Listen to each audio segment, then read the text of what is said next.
This channel does not promote any violent, harmful, or illegal activities. All content provided by this channel is meant for an educational purpose only. মালদায় আবারও প্রকাশ্যে চলে এসেছে শাসক দলের দ্বন্দ্ব। দুই গোষ্ঠীর মধ্যে বিবাদ। তৃণমূল নেত্রীকে ঘিরে বিক্ষোভ দলের কর্মীদের মধ্যে। তৃণমূল নেত্রীকে চটি পেটা করার হুমকি দলের মহিলা কর্মীদের। মালদার হরিশ্চন্দ্রপুরের মোবারকপুরে জমি দখলে অভিযুক্ত তৃণমূল নেত্রীর গ্রেফতারির দাবিতে বিক্ষোভ প্রদর্শন তৃণমূলেরই এক অন্য অংশের।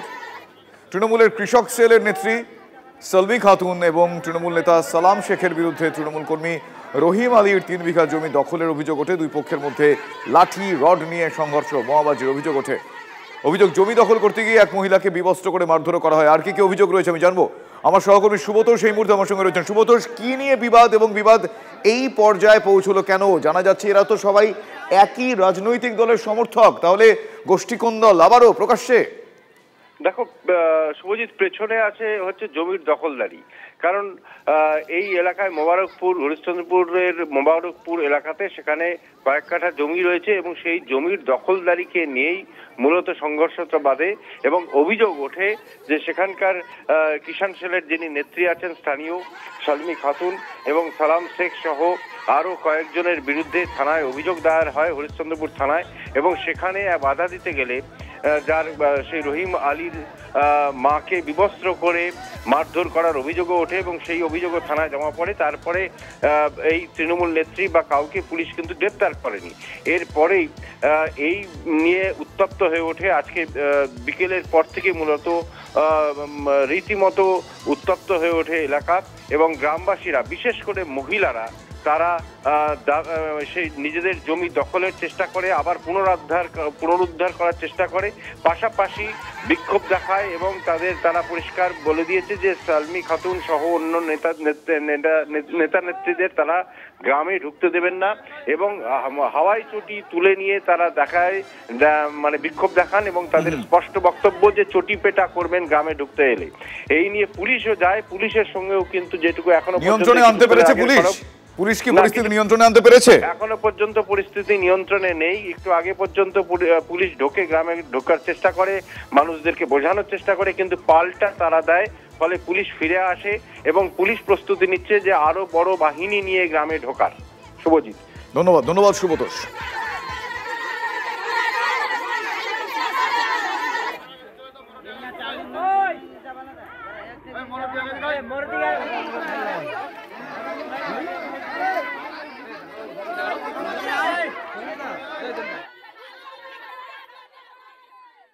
গায়ের জোরে সালমি গায়ের জোরে দখল করছে আলাদা মানুষকে নিয়ে।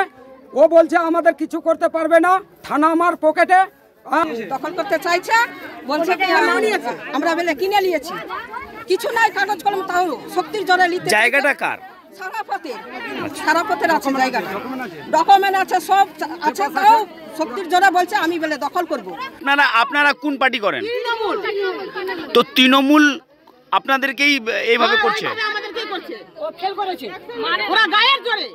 আচ্ছা, কারণ কি এইভাবে অত্যাচার করার কারণ কি?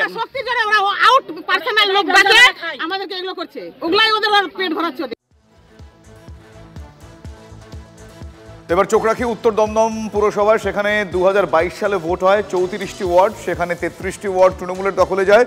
15 নম্বর ওয়ার্ডটি সিপিএম যেতে, ফলে একটি ওয়ার্ড সিপিএম এর দখলে ছিল। সেই ওয়ার্ডটিও শূন্য হয়ে গেল। তার কারণ সেই ওয়ার্ডে যিনি কাউন্সিলর সন্ধ্যা রানী, তিনি যোগ দিয়েছেন তৃণমূল কংগ্রেসে। তিনি বলেছেন যে সিপিএম থেকে তিনি কাজ করতে পারছেন না। সন্ধ্যা রানী মণ্ডল তৃণমূলে যোগ দেওয়াতে চন্দ্রিমা ভট্টাচার্যের হাত ধরে তৃণমূল কংগ্রেসে যোগদান করেছেন তিনি।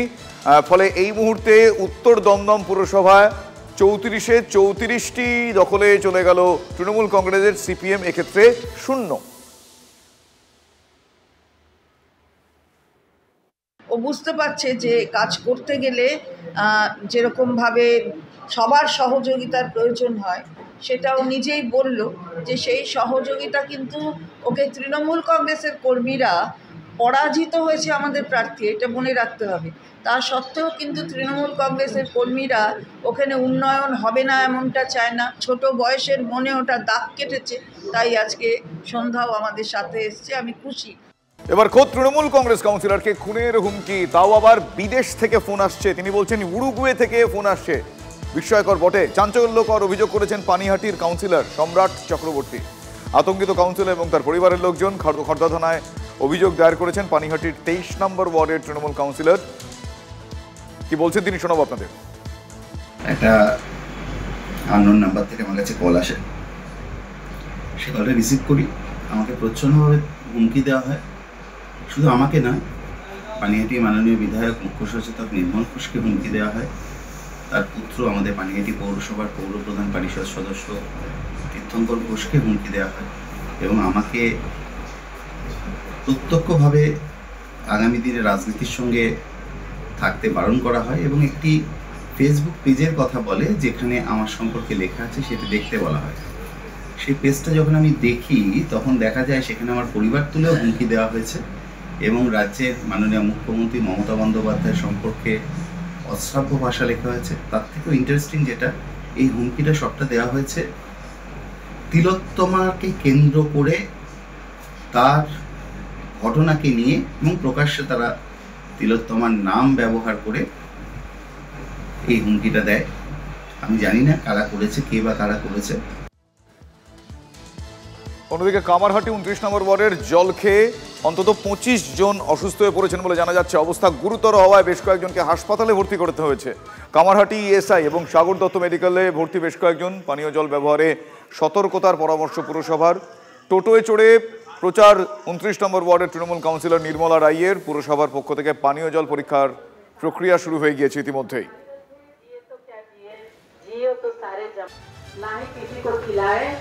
और अगल बगल में साफ सुथरा सफाई रखें। जिए तो क्या जिए, जियो तो सारे जमाने के लिए। आप अगल बगल सभी पे ध्यान रखें और आप लोग से एक ही रिक्वेस्ट है, आप लोग पानी को उबाल के पिए। আপনারা তো কামারহাটির এই 29 নম্বর ওয়ার্ডে চৌধুরীপাড়া এলাকায় এবং লালকুটি এলাকায় ডায়রিয়া পরিস্থিতি নিয়ন্ত্রণে আছে বলে দাবি করলেও পুরো কর্তৃপক্ষ কিন্তু চিন্তিত পানীয় জল নিয়েও। আগামীকাল পানীয় জলের কি রিপোর্ট আসে তার দিকেই তাকিয়ে পৌর কর্তৃপক্ষ। যদিও চেয়ারম্যান জানিয়েছেন যে টোটাল আক্রান্ত আছেন 40 জন, তবে সবাই স্থিতিশীল। কি থেকে হলো তা তদন্ত করে দেখছে পুরসভা এবং পুরসভার ওয়াটার বিভাগ অর্থাৎ জল বিভাগ। কামারহাটি থেকে বিশ্বজিৎদের সঙ্গে অনন্ত চট্টোপাধ্যায়, TV9 বাংলা। শরীর খুব দুর্বল, আমি চলতে পারছি না, বা ওটা বন্ধ হয়ে গেছে। এখন কি অবস্থা? ডাক্তার দেখালেন? হ্যাঁ দেখালাম। কি বললো ডাক্তার? ডাক্তার কিছু ওষুধ লিখে দিলেন। ওর তো খুবই খারাপ অবস্থা, তো আমার মেয়ে তো এখন বসতেও পারছে না, শরীর খুব খারাপ, বমি হচ্ছে, পায়খানা করছে। কি থেকে হয়েছে মনে হচ্ছে? কি থেকে হয়েছে কি করে বলবো আমরা? পায়খানার জন্য, পায়খানা হচ্ছে। কতবার হয়েছে? আমার 5 বার হয়েছে। কি শরীর কেমন? বাড়ির সবাই হয়েছে? এই যে 15 বার হয়েছে। বাড়ির সবাই? এই তো দুজনে। আজকের থেকে ওর হচ্ছে, সকাল থেকে 3-4 বার পায়খানা হয়েছে। সবাই তো বলছে জলের থেকে, কিন্তু আমি বুঝতে পারছি না কিসের থেকে পায়খানাটা হচ্ছে। আগে থেকে অনেক নিয়ন্ত্রণে আছে, 2-3 দিন প্রচুর সাংঘাতিক গেল, কিন্তু আমরা এটা আমরা বুঝতে পারছি না খাওয়া থেকে হয়েছে না জল থেকে হয়েছে না কোনো ভাইরাস আছে। এতক্ষণ স্যাম্পল যতক্ষণ আসছে না আমরা কিছু বলতে পারছি না। মেডিকেল ক্যাম্প বসেছে ওয়ার্ডে, ডেলি বসছে। কন্ডিশন যেভাবে হয়েছিল এখন আমরা অনেকটাই ক্যারি করেছি। আমাদের অ্যাম্বুলেন্স, ওষুধ, ডাক্তার, আমাদের সিআইসি, আমাদের পৌরপ্রধান সবাই মিলে আমরা যতটা পেরেছি মানুষের পাশে দাঁড়িয়ে আমরা সেবা দিচ্ছি। সামনে দেখলো একটা টোটো লাগেছে লালকোঠি তাহলে আমার কারখানায় ভিতরে যে মানে জলে 50 জন, মানে কি খাওয়া হয়েছে না হয়েছে সবাই, মানে সবার বাড়ি 1 জন 2 জন 5 জন, ইনার বাড়ি মানে 5 জন 6 জন অসুস্থ আছে। কিছু সুবিধা নাই। ওই যে আমার ছেলে সকালে উঠলো আর বমি পায়খানা আরম্ভ, তারপরে নিয়ে গেছি এইখানে ক্লাবে একটা ডাক্তার ছিল, উনি বললো কি তাড়াতাড়ি হসপিটাল যাও। কতদিন ধরে ভর্তি আছে? আজকে 4 দিন হলো। পৌরসভা থেকে কোনো জল বা কোনো ওষুধপত্র দিয়েছে? ওষুধপত্র না, জল আসছে, ওখান থেকে জল আসছে, ট্যাঙ্কে করে রাখা হচ্ছে। ওইখানে একটা ডাক্তার বসানো হচ্ছে ক্লাবে। কি কারণে হয়েছে বুঝতে পেরেছেন? না, এটা এখন জানা যায়নি। কেউ জানতে পারছে না। আমার ঘরে মিলিয়ে 7 জন আছে। 7 জন। হ্যাঁ, 4 জনে সুস্থ আছে আমার নাতি আরসিও ভর্তি আছে, সাগর দত্ত। আরসিও আমার মেয়ে 4 তলা ভর্তি আছে, 25 বছর 24 বছর মেয়ে আছে, কাল থেকে ভর্তি আছে। দেখুন, একটা সংক্রমণ তো ঘটছেই, গত 3-4 দিন ধরে আমরা দেখতে পাচ্ছি।